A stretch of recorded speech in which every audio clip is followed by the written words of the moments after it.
This story is just one chapter of the Stories with Sapphire podcast. Hear this story and others like it on Spotify, Apple Podcasts, and anywhere you listen to podcasts. Hello, believers, non-believers, and everyone in between. You're listening to Stories with Sapphire. I am Sapphire Sandalo. Now get cozy and open your mind because it's story time.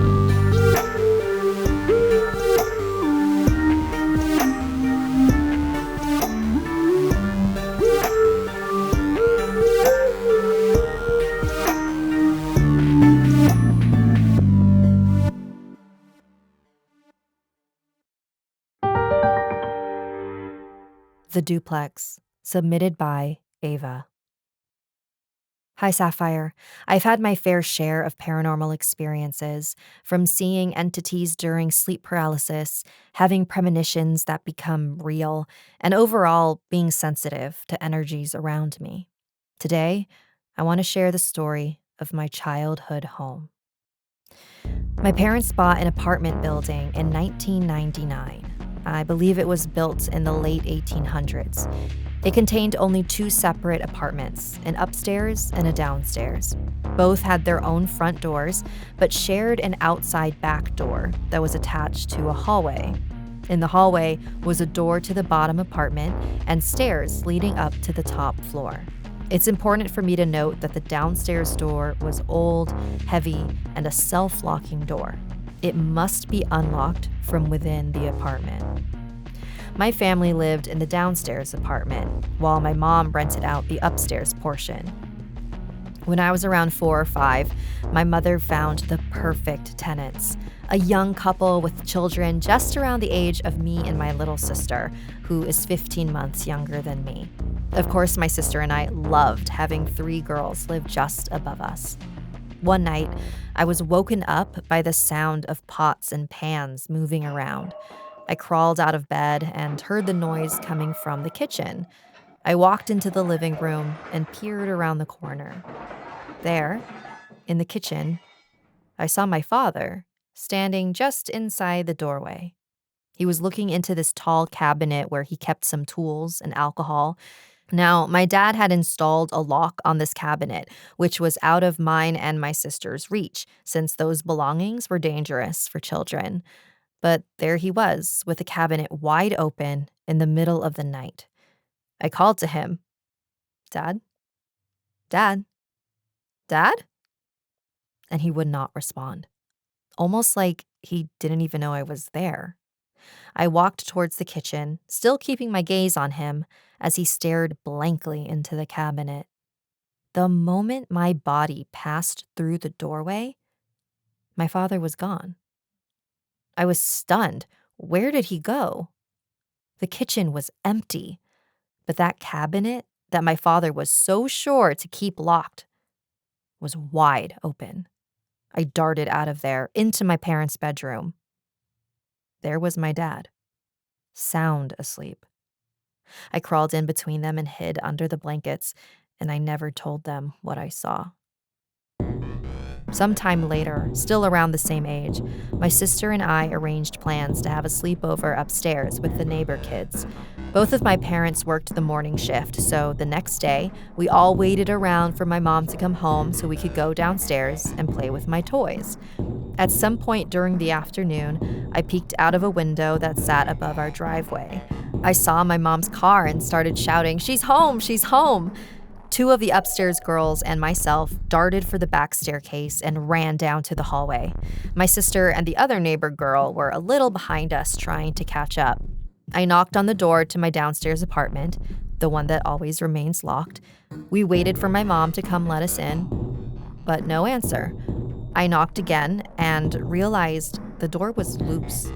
It wasn't locked. In fact, it was slightly cracked. I swung the heavy door open and immediately froze in my tracks. So did the 2 other girls that stood beside me. We paused for a couple seconds, and without saying a word, all 3 of us turned around and bolted, practically stomping on each other, trying to get away quickly enough. As my sister had just started to come down the back stairs, she was met by us pushing her the other way, yelling, "Go, run, run, go." Even today, she says she will never forget that, seeing how terrified we all were.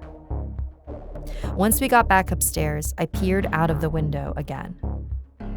My mom's car was not there. She never came home.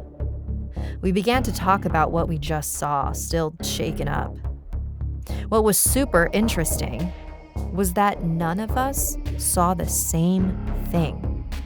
We all saw it in the same spot at the same time, but it was not the same thing. I saw a shadow person, my biggest fear as a small child, and it was standing directly across from us, watching us. I could feel it. One of my friends saw an old, ghostly man in the same spot, and the other friend saw blood on the wall. It was so strange.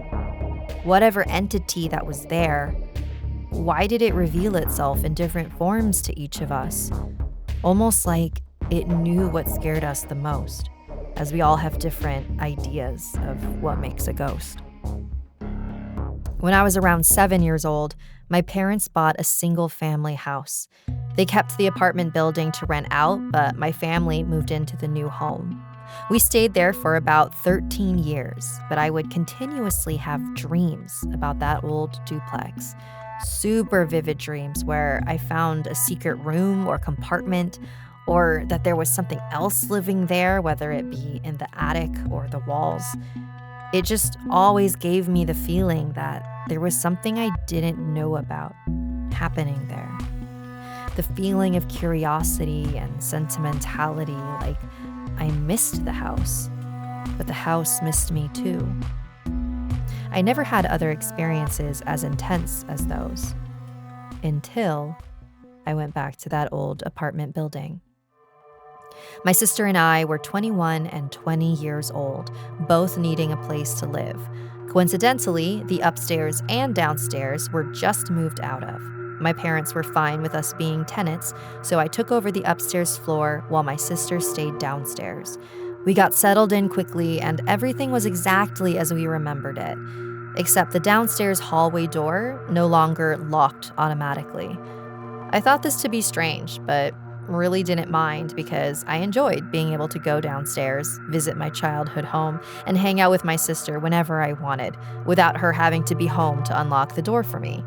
It allowed me to be in and out, up and down, as I pleased. Everything went completely smoothly at first. We had the weird noises, and chalked it up to it being an old house. The flickering lights, again, old house, poor wiring. Eventually, though, I noticed my energy level being super low. I was always tired, lazy, and had headaches. It got worse when I began to see things moving out of the corner of my eyes. This became constant. I couldn't sit still, always looking behind my shoulder, doing double takes everywhere I was. I was in a deep fog of fatigue and paranoia. In time, I began to feel light tickles somewhere on my body. I'd itch it, but it would immediately come back. I would look to see if there was loose hair on me or maybe a bug, but nothing was ever there. This became more and more common. One day, I went downstairs to see my sister. She then mentioned that she had recently been super ticklish, that she always felt something touching her. I was in shock that we were both experiencing this. Later on, one of my close friends ended up needing a place to stay for a little while. I had her move in for a couple weeks. She knew all of the stories about this house from when I was young. Shortly after she got settled in, one night we were watching a movie together in the living room. I saw her brush her leg, and then I saw her do it again. She grabbed her phone flashlight and began to inspect her leg. I got nervous because I knew exactly what was happening. I asked her, "Is something tickling you?" She replied, "Yeah, but nothing's there." I had to tell her that my sister and I were having the same problem, and that we suspected it was the energies within the house. She was pretty unsettled by this, but then again, being tickled is better than having the cupboard slam at 3 a.m. or something. Months later, I had a sleepover with a different friend. Once it was late, I headed into my room and she stayed on the couch in the living room. Shortly after, I woke up to her calling my phone. I answered and whispered, "Hello? Why are you calling me?" She replied, "I'm too afraid to move. Please tell me you were just talking in your room." I told her no and that I was asleep. She told me to come out into the living room with her and sleep there. When I came out, she said she thought she heard whispering and that someone sighed into her ear. I was really freaked out by this too, so I just grabbed a pillow and blanket and slipped out there with her. After that, she'd come over to visit, but she would never stay the night. I finally moved out because I had gotten a job offer in a different city. I would often go back to visit my sister, who still lived in the downstairs apartment, while the upstairs remained empty. I remember going to head upstairs through the back hallway door. It was locked. Why would she lock it if no one else lives there? I asked my sister, and she said, "Oh, yeah, it does that now." It locks? Yeah, as soon as you moved out, it just locks on its own. Almost as if whatever entity that is in the house was inviting me downstairs, back into my childhood home. I still miss that place, even though it scared the hell out of me.